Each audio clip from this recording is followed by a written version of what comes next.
மூன்றாவதாக வார்த்தைகளை கவனிக்க வேண்டும். ஒரு கணவனாக மனைவியின் வார்த்தைகளை கவனிக்க வேண்டும், அதற்கு மதிப்பளிக்க வேண்டும். இஸ்லாம் சொல்கிறார். ரசூல் ஸல்லல்லாஹு அலைஹி வஸல்லம் ஆயிஷா ரலியல்லாஹு தஆலா அன்ஹா பேசுவாங்க. நல்லா ரசூலுல்லாஹ் கேட்டுட்டே இருப்பாங்க. உம்மு ஸரா, அபூ ஸரா என்கிற ஒரு வரலாறு இருக்கு. ஐயாமுல் ஜாஹிலியாவில் 11 பெண்கள் தன்னுடைய கணவன்மார்களை பற்றி ஐயாமுல் ஜாஹிலியா காலத்தில் உட்கார்ந்து இரவு நேரம் பேசக்கூடிய ஒரு மிகப்பெரிய செய்தி உண்டு. ரசூலுல்லாஹ்க்கு அது தெரியும். ஆயிஷா ரலியல்லாஹு தஆலா அன்ஹா ரசூலுல்லாஹ்ட்ட பேசுவாங்க. அந்த பெண்கள் இப்படி சொன்னார்கள், அந்த கதையை சொல்லுவாங்க. ரசூல் ஸல்லல்லாஹு அலைஹி வஸல்லம் அப்படியே உட்கார்ந்து கேட்டுட்டே இருப்பாங்க. மிக முக்கியம் சகோதரர்கள், ரசூலுல்லாஹ் கேட்பாங்க. ரசூலுல்லாஹ்க்கு தெரியும். ஆயிஷா ரலியல்லாஹு அந்த எக்ஸைட்மென்ட் சொல்லுவாங்க. இப்படி அல்லாஹ்வின் தூதரே, இந்த பெண் கணவரை பற்றி இப்படி சொன்னால், இப்படி சொன்னால், இப்படி சொன்னால், அல்லாஹ்வின் தூதர் அப்படியே கேட்டுக்கொண்டே இருப்பார்கள். இன்றைக்கு மனைவியுடைய வார்த்தைக்கு மதிப்பும் கிடையாது, பேசுவதும் கிடையாது.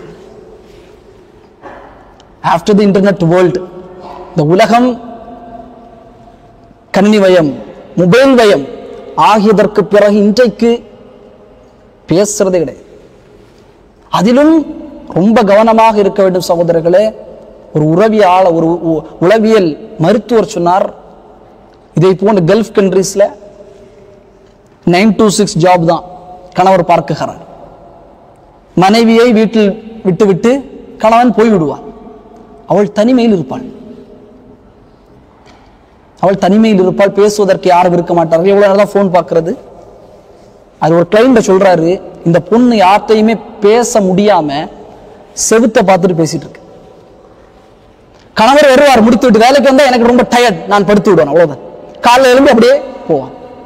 அவள் டைம் ஸ்பெண்ட் பண்றதும் கிடையாது, பேசுவதை கேட்பதும் கிடையாது, பேச்சுக்கான ஒரு மதிப்பையும் கிடையாது. அப்படியே இருப்பான், பேச மாட்டான். கால் வந்தால் கட் பண்ணி விடுவான். ஒரு பெண் நேசிப்பாள் சகோதரர்களே. என்னுடைய கணவர் என்னுடைய பேச்சை கேட்க வேண்டும் சொன்னா எல்லாத்தையும் கிடையாது. மிக முக்கியமாக கவனிக்க வேண்டும் சகோதரர்களே. அறிஞர்கள் சொல்லக்கூடிய 3 சிஃபத்துகள் ஒரு ஆண் மகனுக்கு மிக முக்கியமாக இருக்க வேண்டும். அதுவும் திருமணம் முடிக்கக்கூடிய ஒரு ஆண், இது இல்லை என்றால் அவனால் ஒரு நல்ல லைஃபை தொடரவே முடியாது. முதல் விஷயம் என்பது அவனிடத்தில் ஈமான் நற்குணங்கள் அவனிடத்தில் நிரம்ப இருக்க வேண்டும். இரண்டாவது டிசிஷன் மேக்கிங், முடிவெடுக்கக்கூடிய தன்மை அவன்கிட்ட இல்லைன்னு சொன்னா அவனுடைய லைஃபை ஒருபோதும் தொடர முடியாது.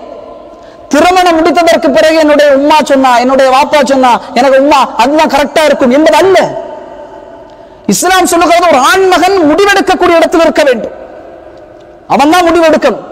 எல்லா இடத்திலும் ஒப்பீனியன் கேட்கலாம், எல்லாரிடத்திலும் கேட்கலாம், இது எப்படி செய்ய வேண்டும், எப்படி கேட்டுவிட்டு முடிவை அர்ரிஜாலு கவ்வாமூன அலன் நிசா என்பதற்கான விளக்கம் என்பதே ஒரு ஆண் மகன் முடிவெடுக்கக்கூடிய இடத்தில் இருக்க வேண்டும். மனைவி அல்ல. மனைவி ஒப்பீனியன் சொல்லலாம், இப்படி செய்யலாம் அப்படி செய்யலாம், ஆனால் முடிவெடுக்கக்கூடிய இடத்தில் ஒரு டிசிஷன் மேக்கிங் இடத்தில் ஒரு கணவன் தான் இருக்க வேண்டும்.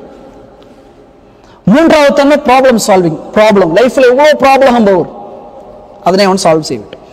அப்போ பேச வேண்டும், மனைவிடத்தில் உரையாட வேண்டும். அது எவ்வளவு காரணங்கள் தான் ரசூல் ஸல்லல்லாஹு அலைஹி வஸல்லம் பேச விட்டு கேட்பார்கள் மனைவிமார்கள்.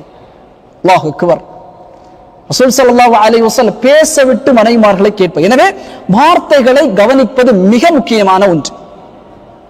அதிலும் ஆபீஸுக்கு போயிட்டு வருவோம், மனைவி ஆர்வத்தோடு பேச வருவாள், நம்ம என்ன செய்வோம், இல்ல எனக்கு டயர்டா இருக்கு, ரொம்ப வேலை இன்னைக்கு அப்படி சொல்லி இவர் போய் படுத்துருவார். இது அல்ல, டைம் கொடுக்கணும், பேசணும், வெளியே கூட்டிட்டு போடும். இப்படி இந்த நிலையில் இருந்தால் அல்லாஹ் சுப்ஹானஹு வ தஆலா நேசிக்கக்கூடிய குடும்பமாக இருப்பார்.